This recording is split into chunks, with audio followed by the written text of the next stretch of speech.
दाऊद इब्राहिम, ये सिर्फ एक नाम नहीं है ना। दशकों से भारत में डर और साजिश का दूसरा नाम बन गया है। लेकिन देखिए, किस्से कहानियों से हटकर आज हम एक ऑफिशियल रिपोर्ट के पन्ने पलट रहे हैं। ये रिपोर्ट हमें बताती है कि हमारी अपनी एजेंसियां इस आदमी को कैसे देखती हैं, कैसे एक छोटा मोटा क्रिमिनल एक ग्लोबल टेररिस्ट बन गया। चलिए देखते हैं। तो सवाल यही है, और ये बहुत बड़ा सवाल है, कि एक पुलिस वाले का बेटा भारत का सबसे बड़ा दुश्मन आखिर बना कैसे। सोचिए जरा, एक हेड कांस्टेबल का बेटा, और वो बन गया देश का नंबर 1 दुश्मन। ये कहानी, इसमें क्राइम है, धोखा है और पावर की ऐसी भूख है जो सबको जला देती है। तो चलिए इस उलझी हुई कहानी की एक एक परत को खोलते हैं। तो कहानी शुरू होती है एक कोंकणी मुस्लिम परिवार से। पिता बॉम्बे पुलिस में एक हेड कांस्टेबल, एक ईमानदार पुलिस वाला। लेकिन बेटे का मन वो किताबों में बिल्कुल नहीं लगता था। उसकी दुनिया तो थी अपने इलाके की गलियों में, जहां क्राइम की गतिविधियां चलती रहती थी, और बहुत ही कम उम्र में वो उस अंधेरी दुनिया की तरफ खिंचता चला गया। लगभग 20 साल की उम्र में दाऊद पहुंच गया उस वक्त के कुख्यात तस्कर करीम लाला के पास। वही करीम लाला जो पठान गैंग का सरगना था। शुरुआत में उसे छोटे मोटे काम मिले, जैसे स्मगलिंग का माल ठिकाने लगाना, छोटे मोटे गैंगस्टरों से वसूली करना। वो बस एक प्यादा था। लेकिन उसके इरादे बहुत बड़े थे, और यहीं उसकी जिंदगी का सबसे बड़ा टर्निंग पॉइंट आया।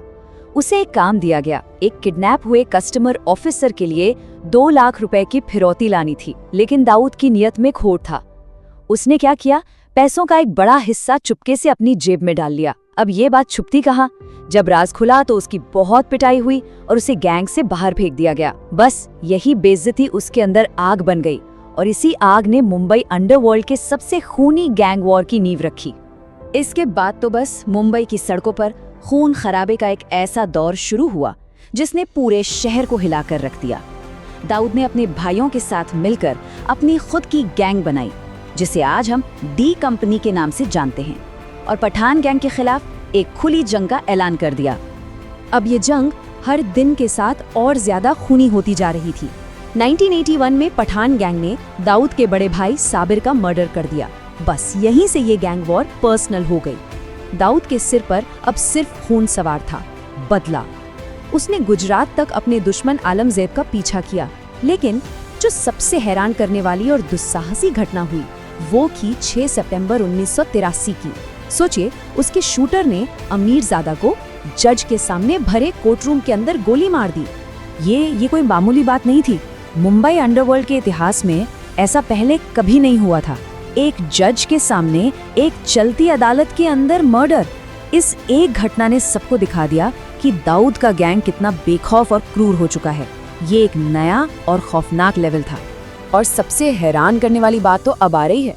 इस सब के बावजूद हमारा सिस्टम देखिए कि कैसे काम कर रहा था। सोचकर देखिए, एक सजायाफ्ता अपराधी जो बेल पर बाहर है, इस दौरान उस पर 5 नए केस और लग जाते हैं, और फिर भी 1984 में उसे एक और मामले में अग्रिम जमानत एंटीसिपेटरी बेल मिल जाती है। इससे साफ पता चलता है कि उसका रसूख, उसकी पहुंच कितनी ऊपर तक हो चुकी थी। अब देखिए, 1985 आते आते भारत में कानून का शिकंजा उस पर कसने लगा था, तो वो भाग गया दुबई, और दुबई को ही उसने अपना नया अड्डा बनाया। यहीं से उसने अपने इंटरनेशनल क्रिमिनल नेटवर्क की नींव रखी। एक ऐसा साम्राज्य जो अब सिर्फ मुंबई की गलियों तक ही सीमित नहीं रहने वाला था। भले ही वो दुबई में बैठा था, लेकिन भारत में उसकी पकड़ और भी मजबूत होती जा रही थी। रिपोर्ट के हिसाब से 1990s के बीच तक डी कंपनी के लिए पूरे भारत में 5000 से ज्यादा गैंगस्टर काम कर रहे थे। आप सोचिए, ये एक तरह की समानांतर सरकार थी जो सिर्फ डर और पैसे के दम पर चल रही थी। और पैसे की तो जैसे बारिश हो रही थी। 1995 में डी कंपनी का सालाना टर्नओवर, अंदाजा लगाइए, करीब 2000 करोड़ रुपए। उस जमाने में ये एक बहुत बहुत बड़ी रकम थी। इससे पता चलता है कि उसका ऑपरेशन कितना बड़ा और कितना ऑर्गेनाइज्ड हो चुका था। रिपोर्ट में दाऊद के एक तरह से दोहरे चरित्र का भी जिक्र है। एक तरफ तो वो एक क्रूर तानाशाह था। अपने गैंग में अगर किसी ने जरा सी भी गद्दारी की तो सजा सिर्फ मौत। लेकिन दूसरी तरफ अपने वफादार लोगों और अपनी कम्युनिटी के लिए वो किसी मसीहा से कम नहीं था। उनके इलाज का खर्चा, उनके परिवारों की मदद सब करता था। डर और उदारता, इसी कॉम्बिनेशन से वो अपना राज चलाता था। अब दुबई में बैठकर भी दाऊद मुंबई की हर चाल पर नजर रखे हुए था। उसे लगा कि उसका ही एक ताकतवर आदमी रमा नाइक उसके लिए खतरा बन रहा है। तो उसने क्या किया, पुलिस को टिप दे दी और रमा नाइक का एनकाउंटर हो गया। लेकिन ये उसकी एक बहुत बड़ी गलती थी, क्योंकि रमा नाइक के गैंग की कमान अब आ गई थी अरुण गवली के हाथ में, और गवली जानता था कि रमा की मौत के पीछे दाऊद है।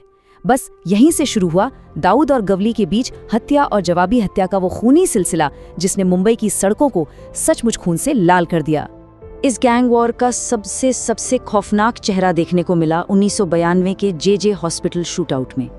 दाऊद के गुर्गों ने गवली गैंग के एक आदमी को मारने के लिए एक हॉस्पिटल के अंदर, जहां मरीज थे, डॉक्टर थे, AK-47 जैसी राइफलों से 400 से ज़्यादा गोलियां बरसा दी। ये क्राइम की हर हद को पार कर गया था।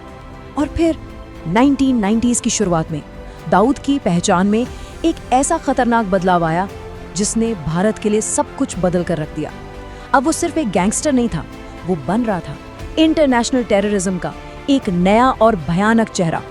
ये बात आज शायद बहुत अजीब लगे, लेकिन 1992 से पहले तक दाऊद ने अपनी एक देशभक्त वाली इमेज बना रखी थी। जी हाँ, उसे शारजा में क्रिकेट मैच के दौरान भारत का तिरंगा लहराते हुए भी देखा गया था। लेकिन ये सब सिर्फ एक दिखावा था।